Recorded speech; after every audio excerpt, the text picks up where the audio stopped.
So Michael Hoffman, he's chief of our recreation section, and he's going to be giving the main presentation today.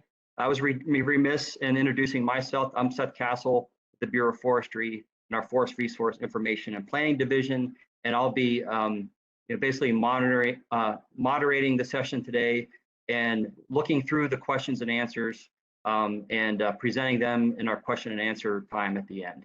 But Michael is going to be giving you the presentation. He's been a leader in our Bureau in this ATV Regional Trail Connector, and at this time, I'm going to go ahead and turn it over to him. Michael. Okay, thanks, Seth. Can you hear me? I can hear you, yes. Okay, thank you. Okay. Good day, everyone. Thank you for sharing your lunch hour with me. As Seth said, my name is Michael Hoffman, and I'm the chief of the recreation section for the Bureau of Forestry. For the past 18 to 24 months, my team and others in the Bureau have been deeply involved in making connected opportunities for expanded ATV riding and balancing that use with other dimensions of state forest management. This work has resulted in the ATV Regional Trail Connector pilot, and as Seth said, that will be the subject of my presentation today. We've worked to come up with a project that we think provides great benefit for ATV riders and local communities while remaining commensurate with state forest resource protection responsibilities. I plan to cover a broad overview of the project. My goal is to remain transparent about the continuing development of the project, to make you aware of what's going on and to answer questions that you may have to the best of my ability. I plan to talk for about 30 minutes, leaving some time for questions at the end. I'll pause periodically throughout the presentation. As Seth said, he'll be monitoring the chat box and scanning for raised hands. And so let's get started. Advance the slide, please, Jeff. Okay, so today I'm going to cover the points that you see on your screen. I'm going to start by talking a little bit about the background of the project. And when I'm finished talking about that, then I'm going to give an overview of the ATV pilot program and touch on the subsequent points that you can see on your screen: partnership engagement, the business process that we used, the monitoring plan, which is a big topic, and then continued outreach plan. And I'll finish with some preliminary observations that we've encountered through the life of the pilot so far. Advance the screen. Okay, I'd like to start with this slide, which I call New Forest Users, partly to evoke some ironic effect. This image represents part of forest recreation legacy. For many, these iconic images represent the standard against which forest recreation is measured. What you see here is a picture that was taken around the turn of the century, the 19th into the 20th century, right here in Pennsylvania. At that time, wild character and peace and solitude were in abundance from the ubiquitous forest resource that blanketed the landscape. Popular pursuits included hunting, fishing, and hiking. And to go into the speculative, maybe these were probably more a way of life than thought of as a recreation pursuit or an escape or something like that. It might even be useful to further speculate that these people could have been more allured by promises of opportunity from industrial development happening not too far away, and less concerned about the loss of simple times or a sanctuary for communing quietly with nature. Advance. In any case, now there's competition by many forest uses for limited space, and the rules of the social landscape have shifted, as they will likely continue to into the future. People are living longer, lifestyles have changed, and availabilities of free times have changed. Transportation options have expanded. People want to experience the landscape and heed the call of the wild on their own terms in more and different ways. ATVs are a new kid on the block.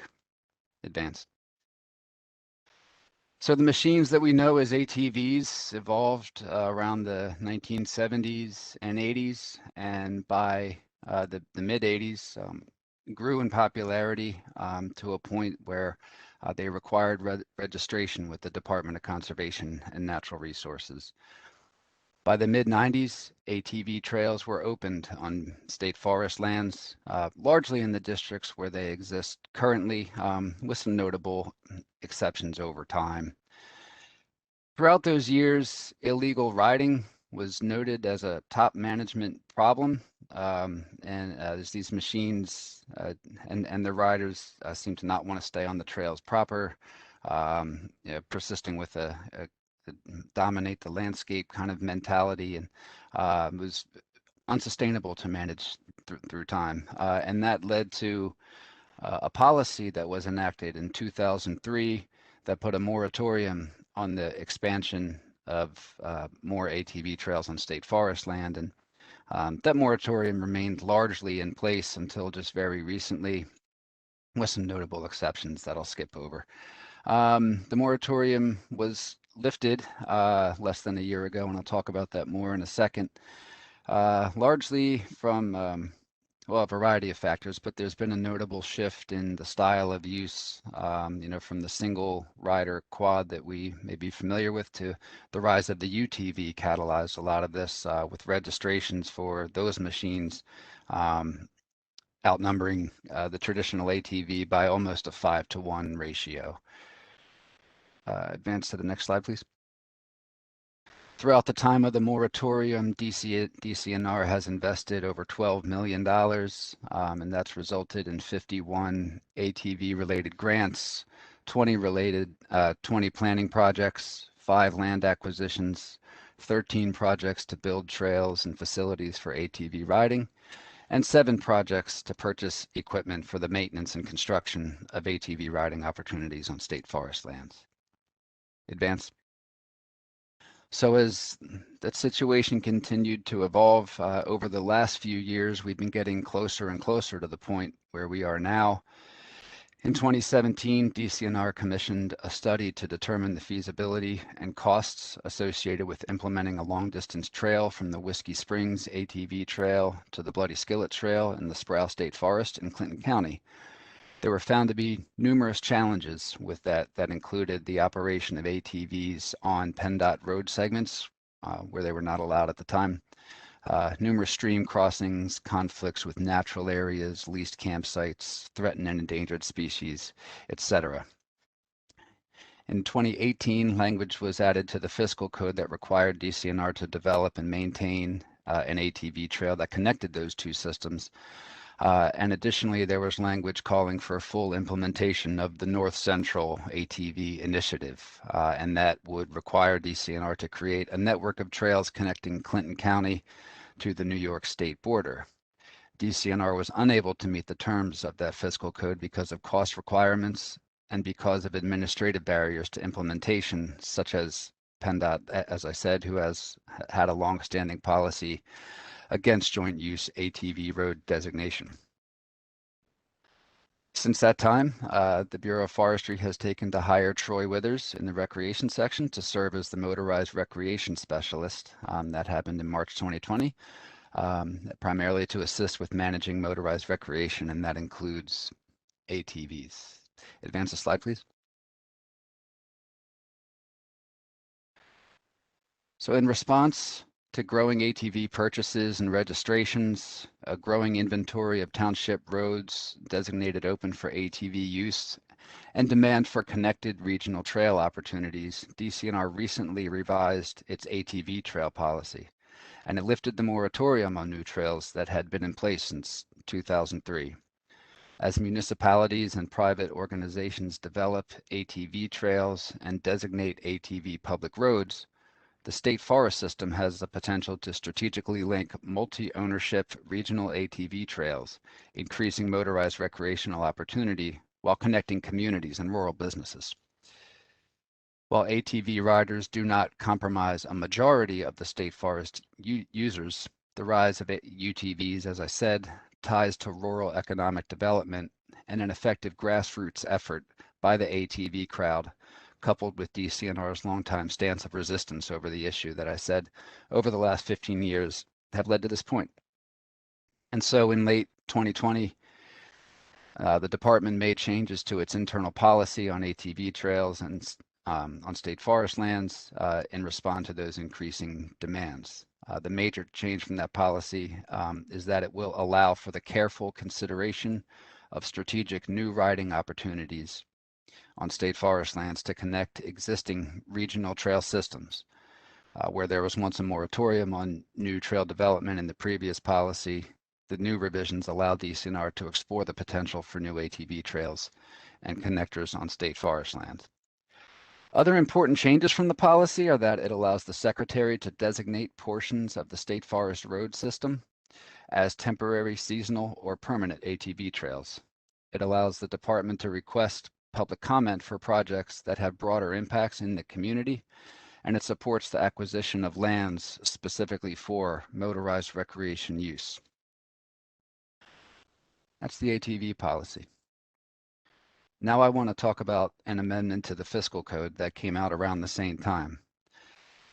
This amendment charged the department with assessing forest districts in the north central part of the state for connection opportunities, putting forth the connector segment as the primary basis of evaluation, as opposed to simply adding new trail inventory to stacked loop systems. It provided for an element of community and county level engagement for prospective connector routes, and gave us time to speak with commissioners, county planners, township supervisors, and other stakeholders. The charge of the fiscal code also included a monitoring and assessment process, and also an opportunity to try different enforcement approaches than we might otherwise use in a strictly trail-based scenario. Importantly, it involved the issuance of a report to the General Assembly in 2023, so following 2 riding seasons, which will be another chance to communicate with all stakeholders on how things have gone and whether it's advisable to spread beyond the North Central region. Advance the slide, please.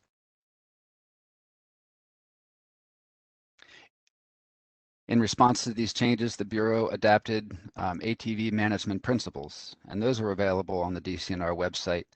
And they're more extensive than what you see on the screen here, but I just want to touch on a couple notable ones.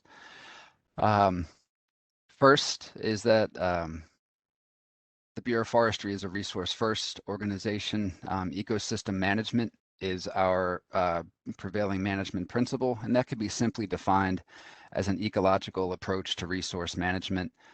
The strategy ensures the viability of forest systems, that they can be maintained while concurrently providing benefits to society. An ecosystem management philosophy will serve as the basis for how the Bureau plans for and manages ATV riding opportunities on state forest lands.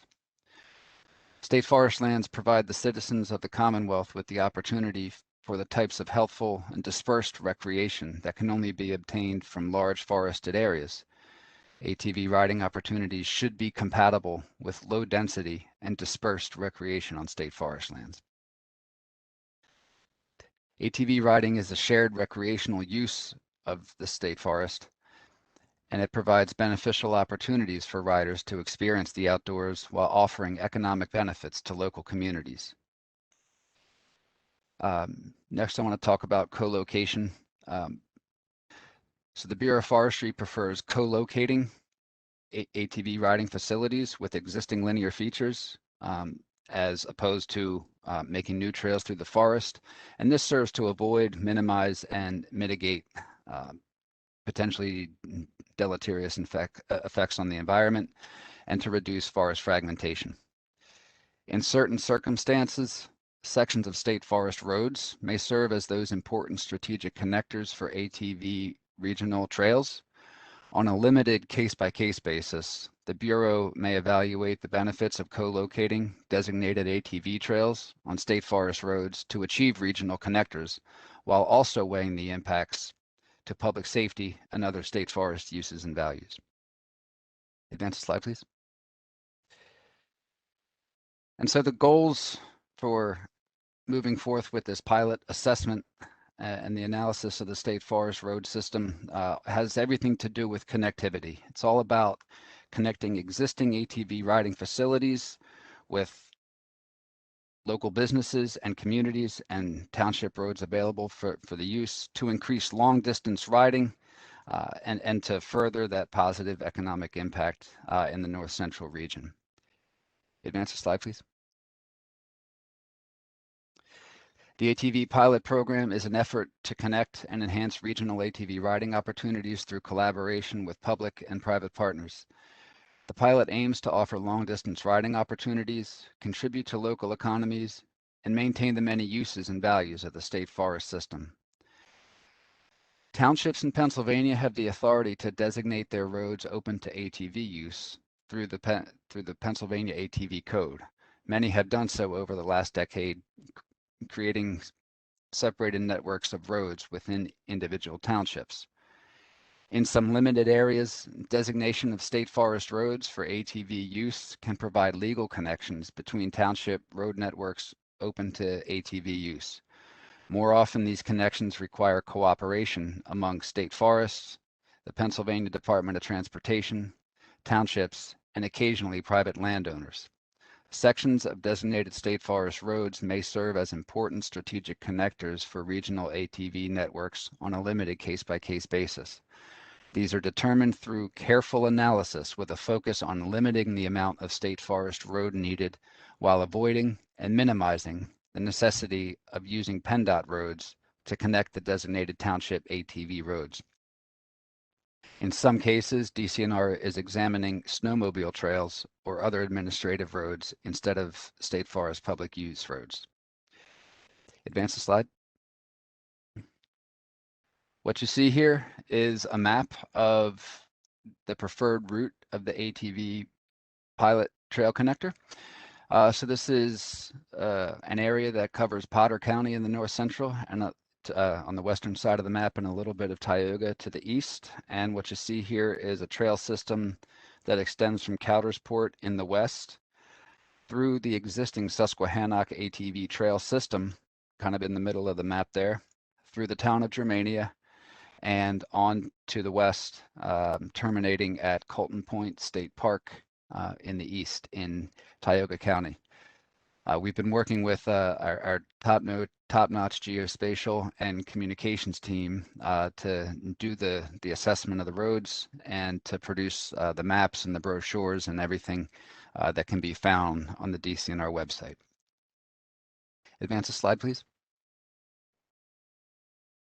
The pilot opened on July 16th of this year, and anecdotal accounts indicate that things went off pretty well without much of a hitch. The pilot coincides with the DCNR Bureau of Forestry's summer riding season, which runs from the Friday of Memorial Day weekend through the final Sunday in September. Now in this year, 2021, the last day to ride in the pilot is Sunday, September 26th. And because of the length of the assessment, it did not open on Memorial Day, but we made that July 16th date, like I said.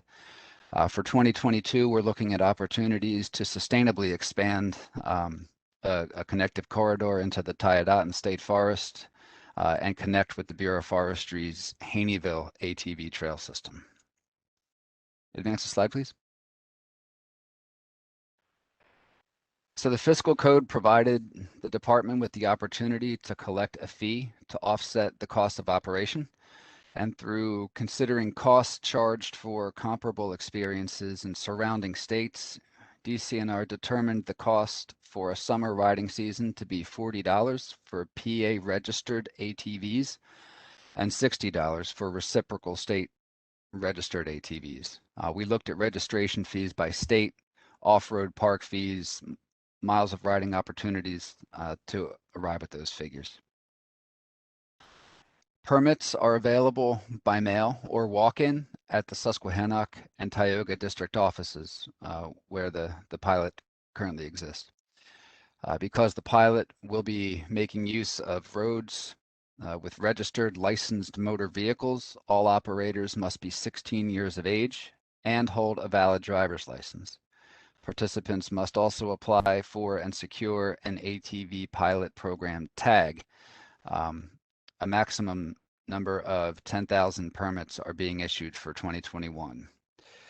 Permits are only required for operation on state forest and PennDOT roads. So you may continue to ride the Bureau of Forestry ATV trails without a pass.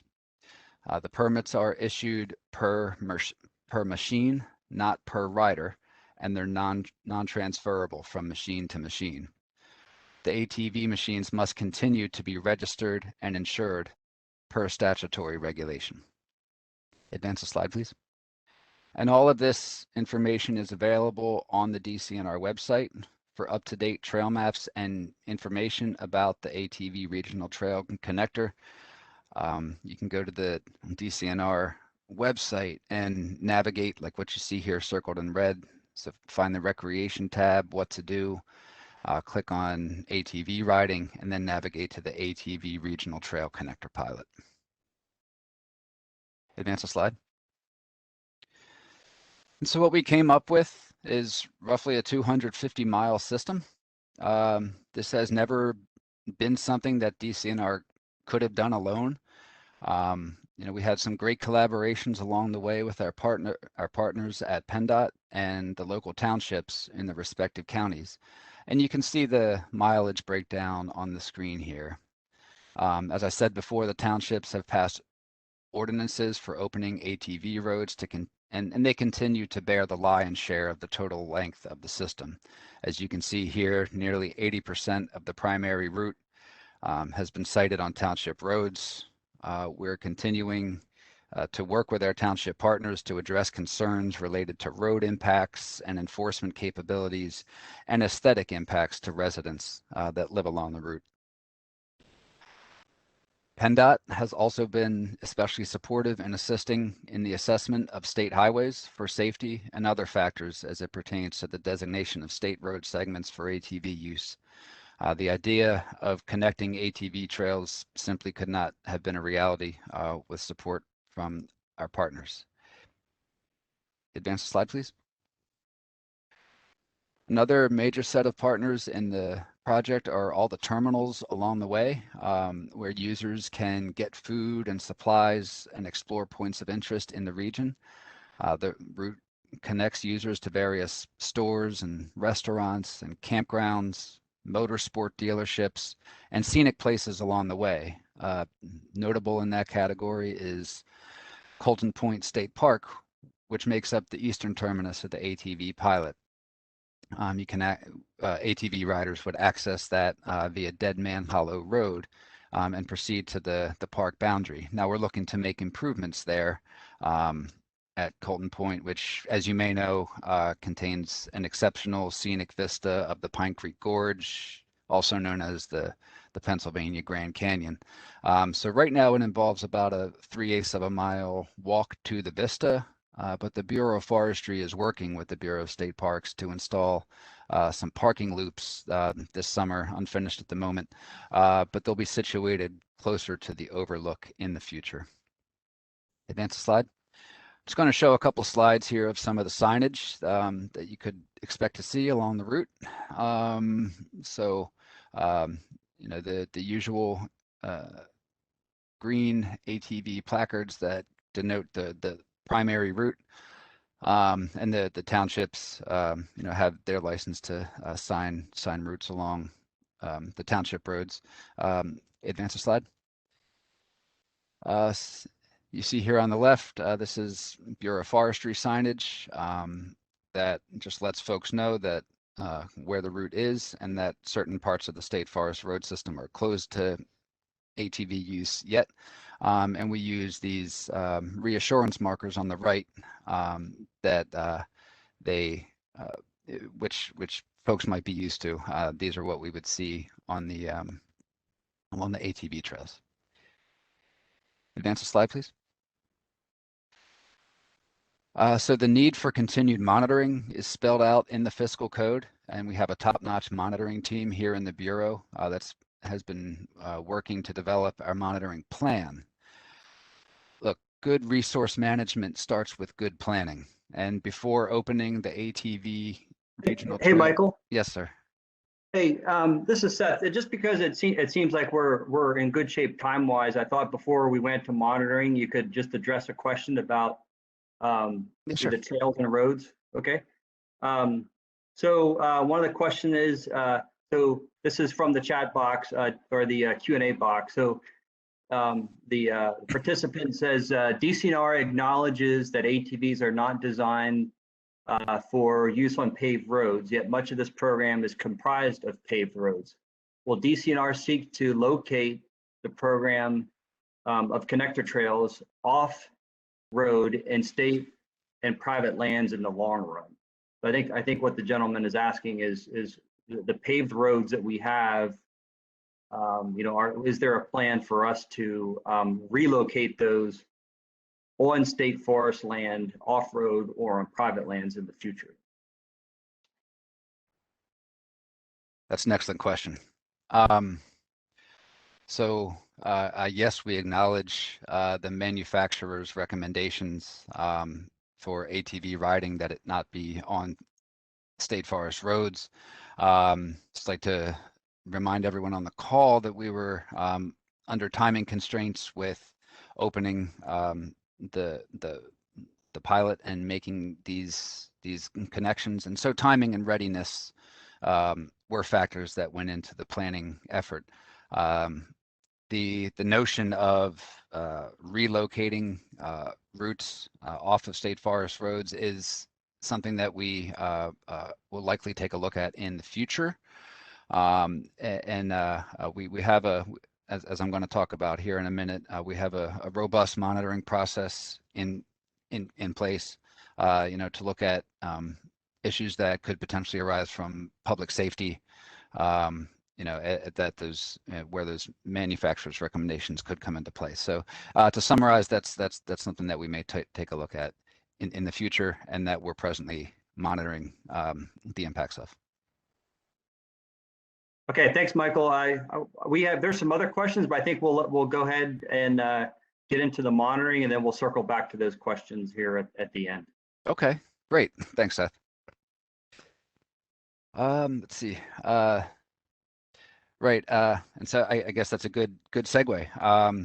The relocation of those trails would be an example of adaptive management, that we could potentially take, and monitoring is critical for informing those management actions.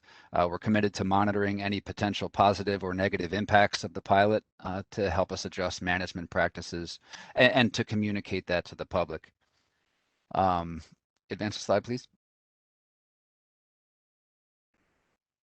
And so we framed the monitoring methods along the pillars of sustainability. So looking at ecological sustainability and social sustainability, and also economic and managerial sustainability. And so I'm going to talk about each one of those.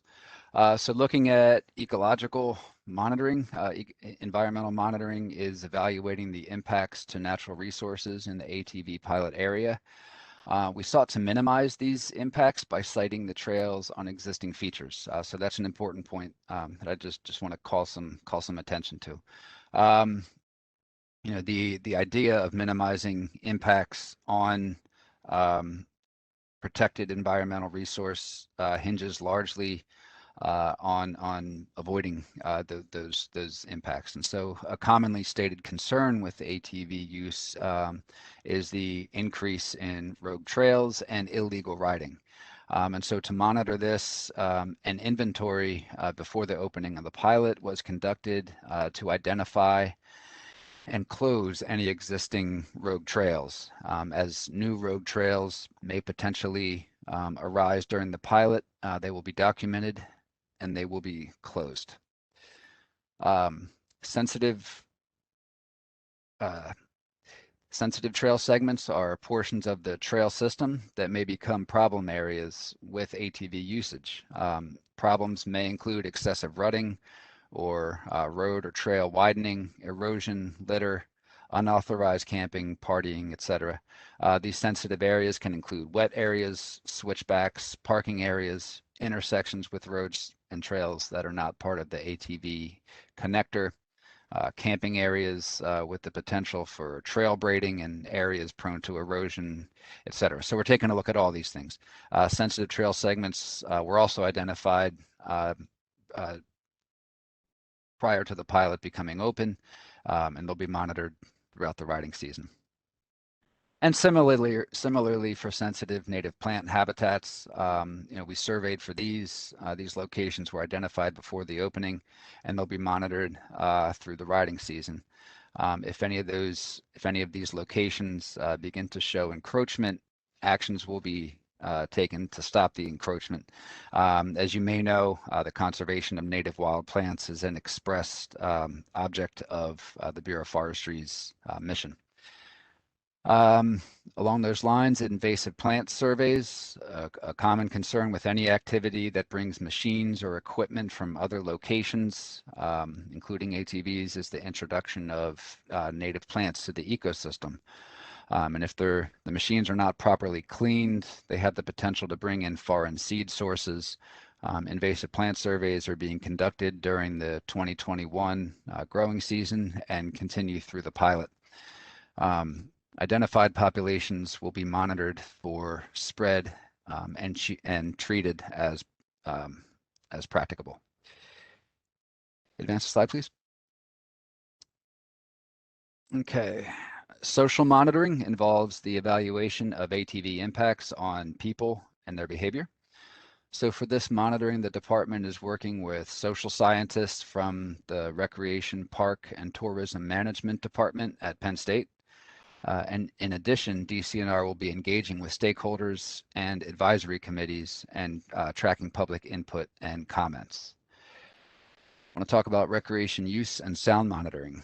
So Penn State researchers will investigate the impact that sounds from ATVs have on visitor experiences. Using field-based survey methods, researchers will employ response methods to develop quantitative thresholds for noise. Next, I want to talk about law enforcement actions. So DCNR logs all law enforcement actions and will summarize the issues occurring in the ATV pilot area. All departmental law enforcement actions associated with the ATV pilot area are specifically noted in the ranger logs.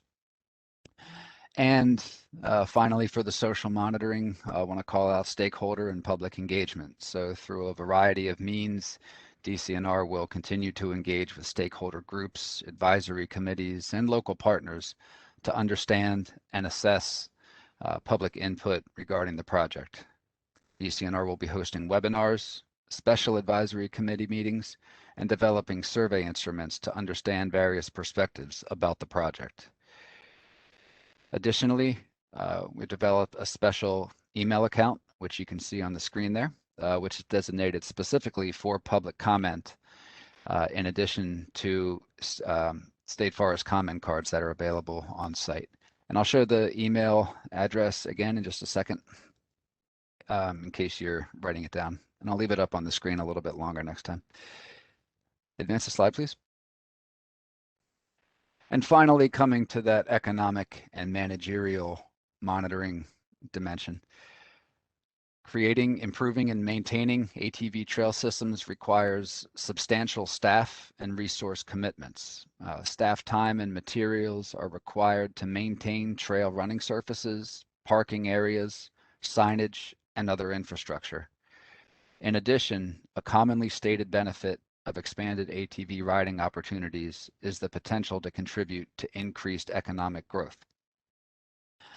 And so DCNR will track and summarize wages and costs associated with the time and materials devoted to maintaining, administering, and conducting law enforcement activities in the state in the ATV pilot area.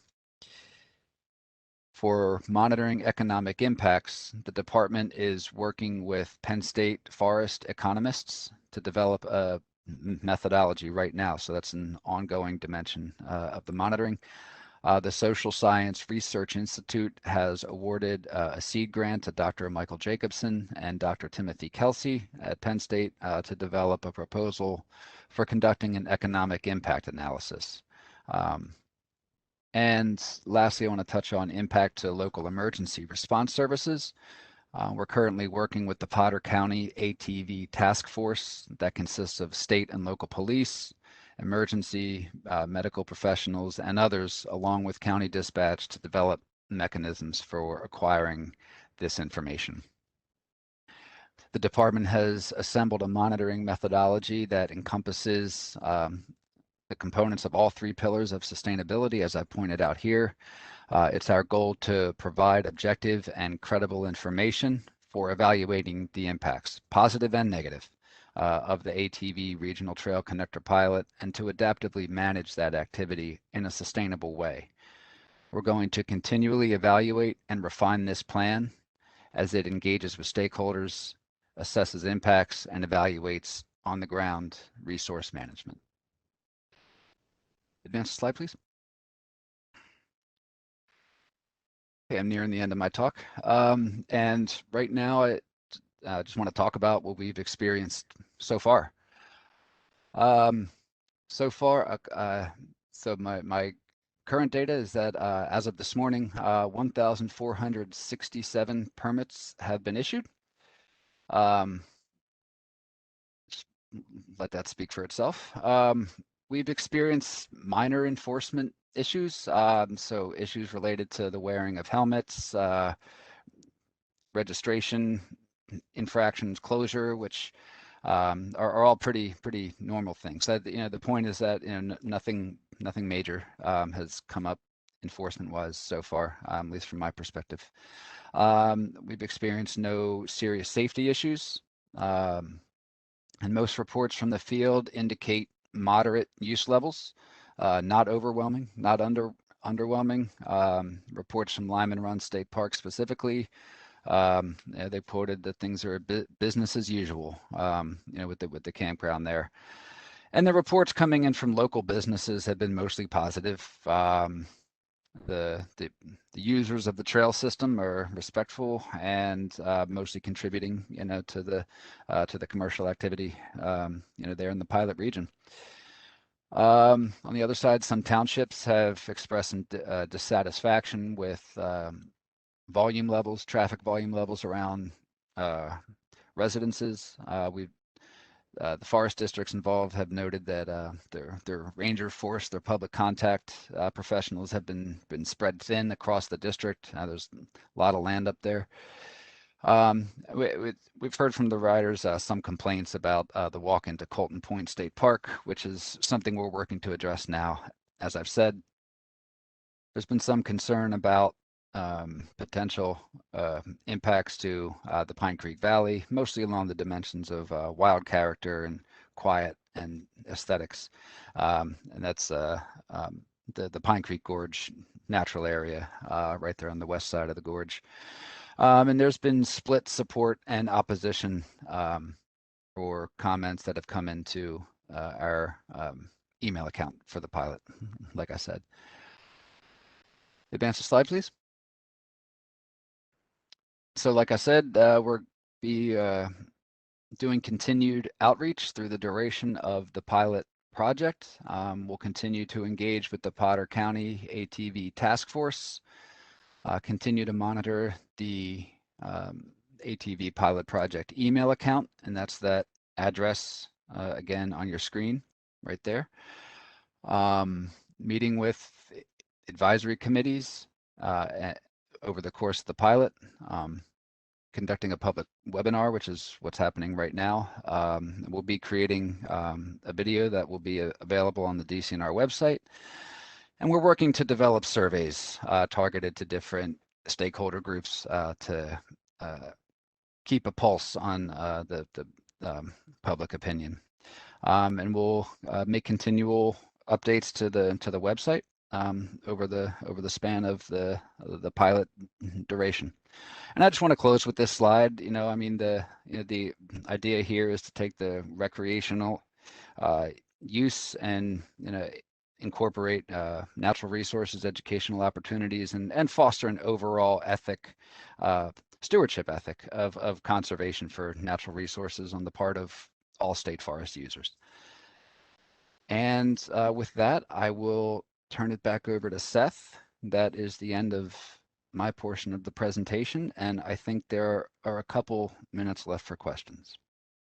Thank you, Michael. Thanks for, glad you were able to get the technical glitch worked out and give a very good presentation, a very comprehensive presentation.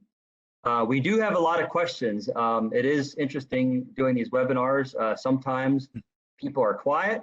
That's usually the norm, but this group has a lot of questions and comments. So I can see already that we're going to be challenged to get through them all. I've been going through them and trying to combine questions and maybe get ones where I saw themes from multiple people. So primarily answering, we have several staff members on the line today, but the primary people who will be answering the questions will be Michael Hoffman, from whom you just heard the presentation. And then also Jason Albright is on the line too. He is our Assistant State Forester and has been one of the leaders in overseeing the ATV pilot and oversees the districts where this is taking place. So I'm going to go ahead and try to get through as many as we can. I will just for Jason and Michael, because we do have a lot of questions, going to ask you to answer the question as best you can, but also to make those responses brief so we can get through as many as we can.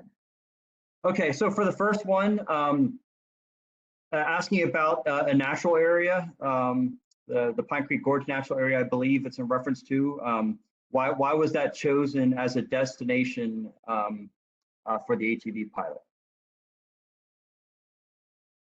I can take that one, Mike, if you don't mind. Maybe we can alternate here or something. Sure. So yes, hello everybody, Jason Albright here. The Pine Creek area was selected in response to the fact that in prior fiscal codes, we had been asked to look at the North Central Pennsylvania ATV initiative model, which essentially links all 4 of our North Central ATV trails into an interconnected, ATV regional system like Michael would describe there and like what we've established this year. We are looking at getting Haneyville, the ATV trail system that's off of Route 44 nearest to the Pine Creek area, into that system. And that's, hopefully as close as we intend to get into the gorge itself. I know there's a lot of concern out there about motorized use in the summertime down in the Pine Creek area itself. So as for now, we're looking at it largely to, get connected to that Haneyville ATV trail system. Thanks. Okay, thanks, Jason. The next question combines several questions regarding financial models of our pilot, and it references the Hatfield-McCoy, how it's been challenging to analyze or come up with a good financial model for that, and also relates to, so I guess it's like 3-part question. What were our sort of financial model considerations? Where does the money for the ATV pilot as far as the permits go, and DCNR's estimated investment in the ATV pilot so far? So those are 3 questions. Financial model, where does the money go for the pilot through the permit sales, and if we have an estimated investment as DCNR into this project. I guess it's my turn. I can start that. Yeah, thank you for your question. So as a financial model, we have been looking at other regional ATV trail systems. We're aware of the challenges of administering it. Look, we sought to minimize costs as much as possible for this phase of the pilot by co-locating features as much as possible. We think we've come up with a robust monitoring plan to track costs over time, to look at the investments that we're making into these facilities for maintenance and staff time, and that's something that we're going to continue to take a look at. Where does the the money from the pilot right now is being used to offset costs with implementation. We're looking at models, avenues in the future to share some of that with our partners that are also sustaining some of the maintenance burden with implementing the connected trail system. And then I'm sorry, Seth, what was the third part of the question? If you could remind me. I can take the third part if you Okay. don't mind. Thanks, Jason. So yeah, the third part was how much has been spent on the pilot thus far, and I can tell you, as of yesterday, we've spent about $120,000 on the pilot. To date, that's mostly for the preparation of trails, getting signs and everything of that nature in order for the pilot in quick order, and our personnel costs. Right now, it's about broke down roughly $80,000 on operational costs and about $40,000 on personnel costs.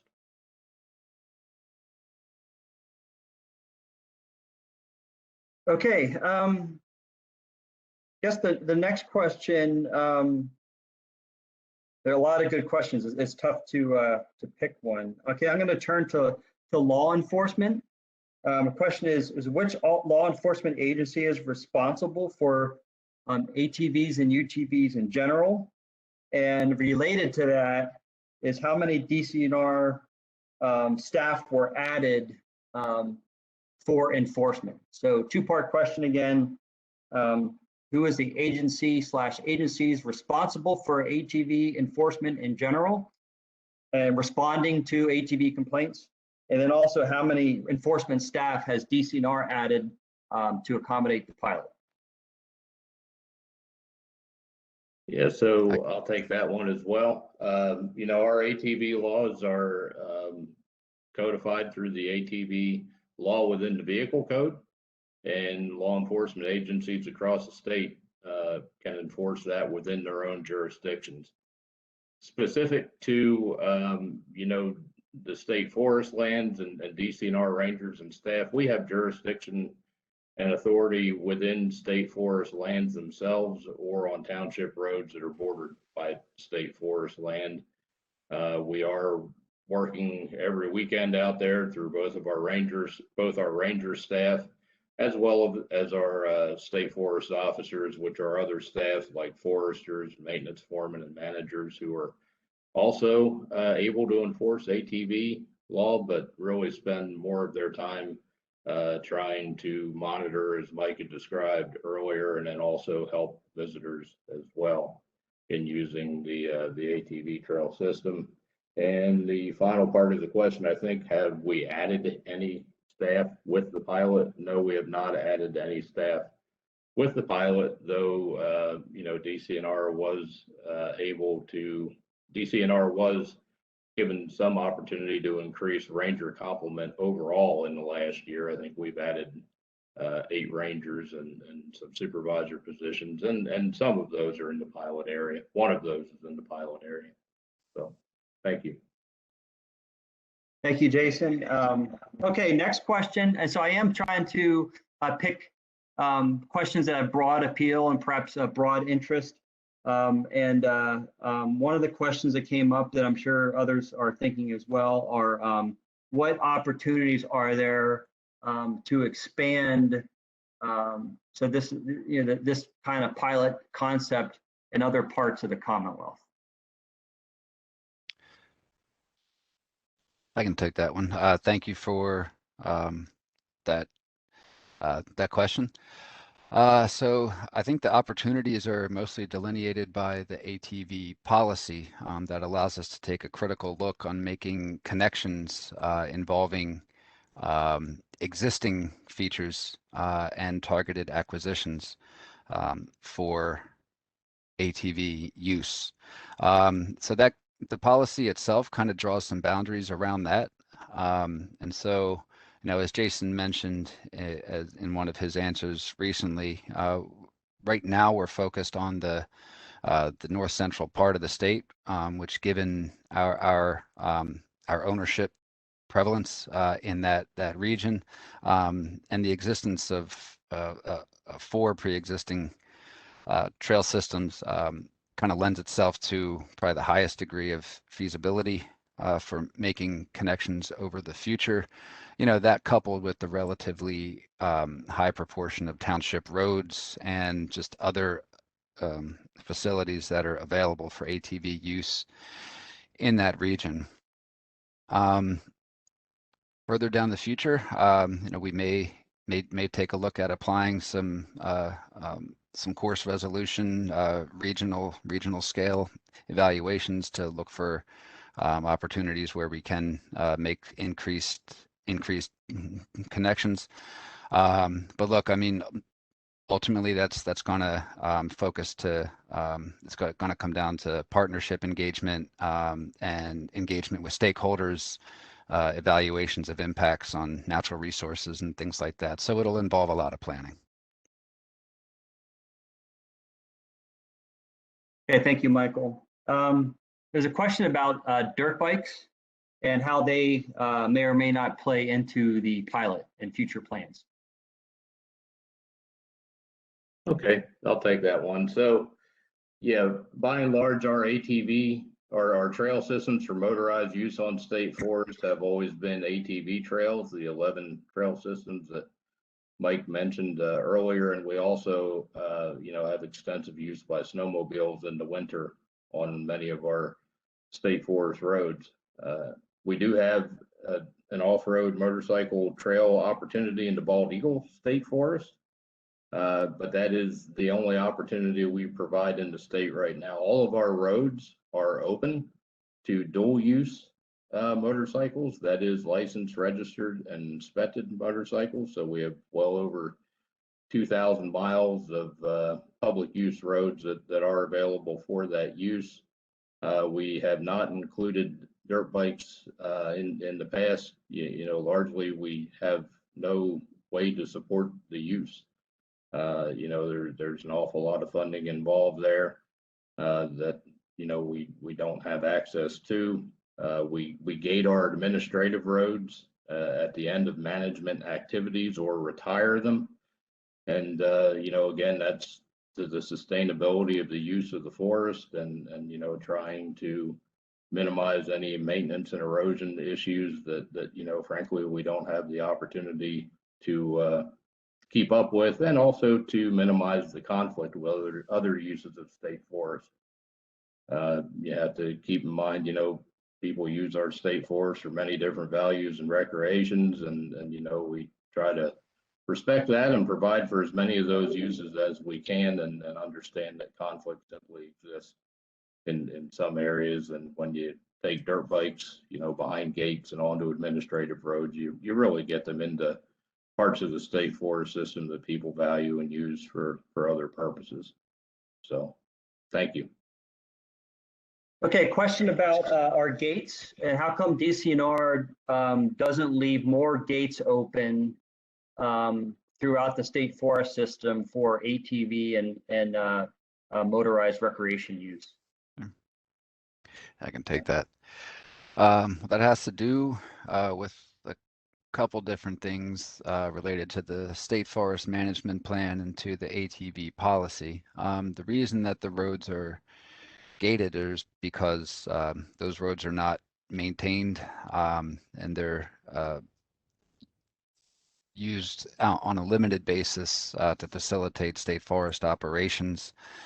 Number one. Number two, to protect sensitive resources, you know, for which we bear a high degree of responsibility, protection of natural resources and sensitive and rare, threatened, and endangered plants, and also to foster an aesthetic sense of wild character in the forest and to provide for a primitive recreation experience. So that's kind of why they're gated in the first place. As far as it ties to the policy, so I mean, if we were to look at opportunities to use gated roads, it would have to be to further connected opportunities and to expand trail systems, when you look at our gated administrative roads, what we find is that 90% of them terminate at log landings in the middle of the forest. And we're not just going to make a connected trail that just goes off and just dead ends somewhere. And so those are both reasons that we do not open gated roads in any kind of widespread scale across the state forest system. Okay, thank you, Michael. So I'm gonna, so it is 1 o'clock and we are gonna bring this to a conclusion, being respectful of people's time, understanding a lot of us have other meetings, probably starting right at 1 o'clock. A few notes before we go away here. First, thank you for your active participation and questions. We did not get through all the questions. And so how we're gonna handle that is we will, I do understand that your questions will have after this, we'll be able to archive the questions as well as your email. There are some of you asked questions that were very sort of fact-based, like how many miles of trails. And so we'll respond to you directly to answer those specific questions. And some of you had specific questions about certain geographic features about the pilot. And so we'll answer those questions directly.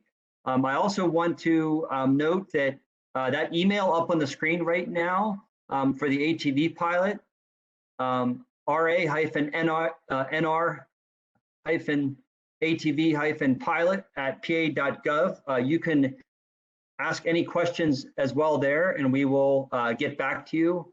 That's another way. Also be on the lookout. We are looking to develop surveys to post on our website for people to give more of their comments about this project as our way of keeping in touch with stakeholders. And just public perspective on this. And then there was also a question about getting these slides. We are going to be posting. It's either this presentation or an expanded one that we did with a longer session that we had with some of our advisory committees. One of those will be posted on the website here in the coming days, so people have an opportunity to go back to this and review it and see the slides. I believe that is all I have. I want to thank everyone again for joining this presentation today. I apologize. I do see just a question come in about the website. So if you go on DC, I do not have a link right now to share with you in the next couple seconds, but it is on our website. We do have an ATV page that if you either Google DCNR ATV, that you'll come up to that page, or look on our DCNR, www.dcnr.pa.gov. We'll get you started. So thank you for your for the presenters. Thank you for the public, and we look forward to hearing more from you in the future as we look to stay in touch with our public stakeholders and partners on this project. Thank you for joining us.